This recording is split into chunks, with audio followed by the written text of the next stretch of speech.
Hello everyone, my name is Stephanie and I'm here to support you recovering from religious, emotional, and physical trauma.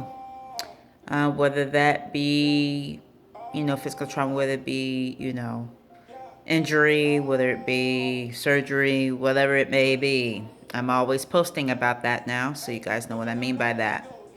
Um, so we are coming up on the 13th. And that is going to be the new moon in Sagittarius.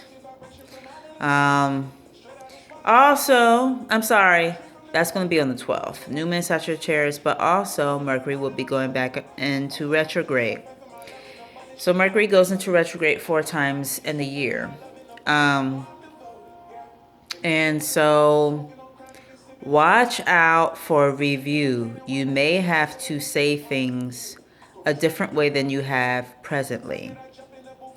Um, And eventually it's going to go from Sagittarius to Capricorn. And I am going to be having my, I was going to say I was going to have my Mercury return, but I already had my Mercury return in Libra.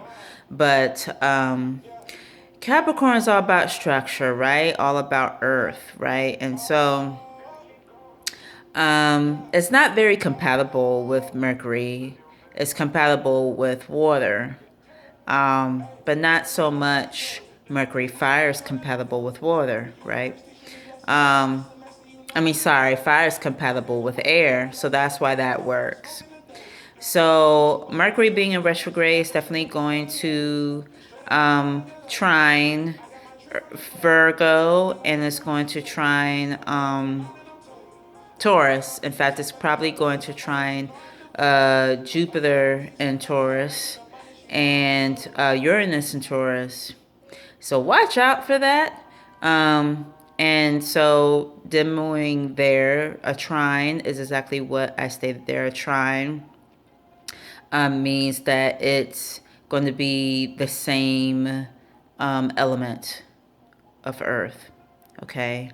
It may also do some squaring. Okay. And square meaning Capricorn is a cardinal sign. So since it's a cardinal sign, anything that's a cardinal sign is going, and it has planets in it, is going to square it. So what could I say about Sagittarius? What I love about Sagittarius is they go for it. And I'm so grateful for them being in my life because they've taken me far. In all points in my life, I've always been supported by a Sagittarius.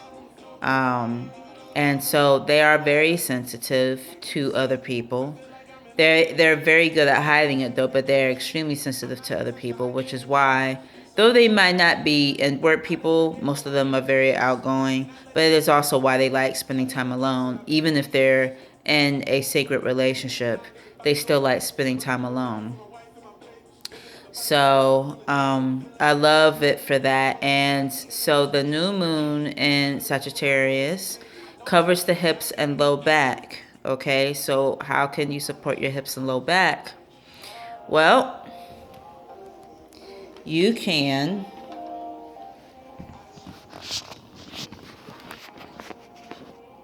do this. Let's see if I have that right. Okay, so doing a lunge like this, and you want the pads of your foot, like if it's like this, to touch the floor, and then your whole foot in the front, the whole foot, all 4 corners of the feet, applied to the floor like glue. You can also drop the knee. What do I mean by that? You can drop your right knee. In this instance, since my left knee is forward, and have an exaggerated lunge. You can also, and I showed my coworker this the other day, you can also hook your foot onto the couch, hook the top of your foot onto a couch while you're in that lunge, and really deepen that lunge into the quad, which is very symbolic, right? Because the quad, the upper, the thighs are Capricorn. So it's very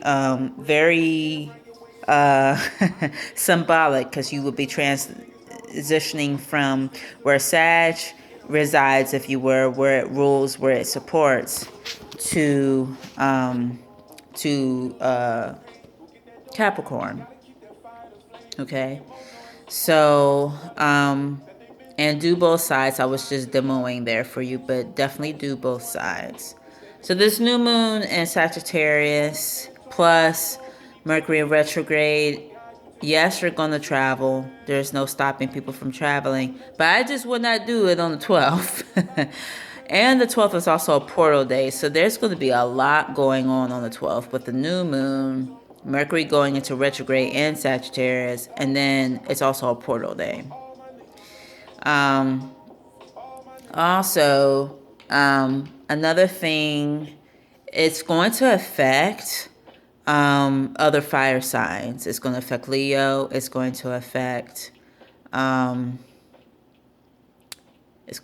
Leo. What's the other one? It's going to affect Aries, but also it's going to affect mutable signs as well, like Virgo, Gemini, and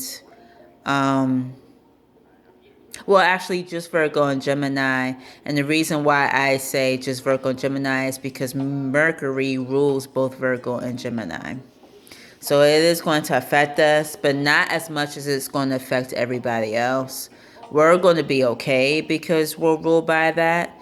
But, and when I say we, I mean if you're a sun sign, you're going to be okay. And so, depending on where Sag is in your chart, where the new moon is, it's going to be a start of something.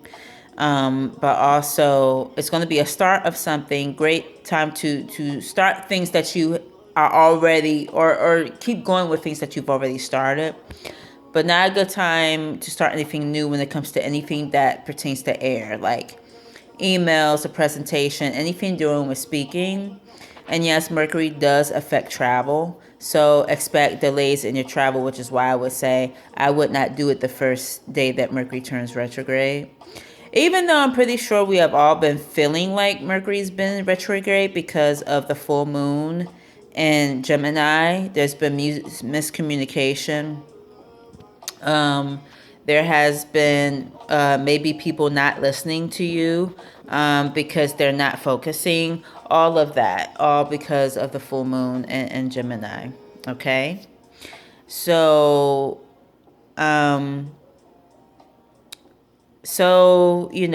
be adventurous if you've already been that way. But when Mercury starts to retrograde in Capricorn, remember Capricorn is ruled by Saturn. Good time to stop. Good time to stop. If you were in, whatever house of perfection and Mercury is ruling it, it's going to be a whirlwind for you. Because if your house of perfection happens to be in Virgo or in Mercury, then it's going to be a whirlwind for you a bit, just because of the fact that that is your Time Lord. So if that is your Time Lord, just be aware of that. Okay. And with that, please, press like, subscribe, share this with your friends and anybody that you feel can relate to this. And we will talk soon.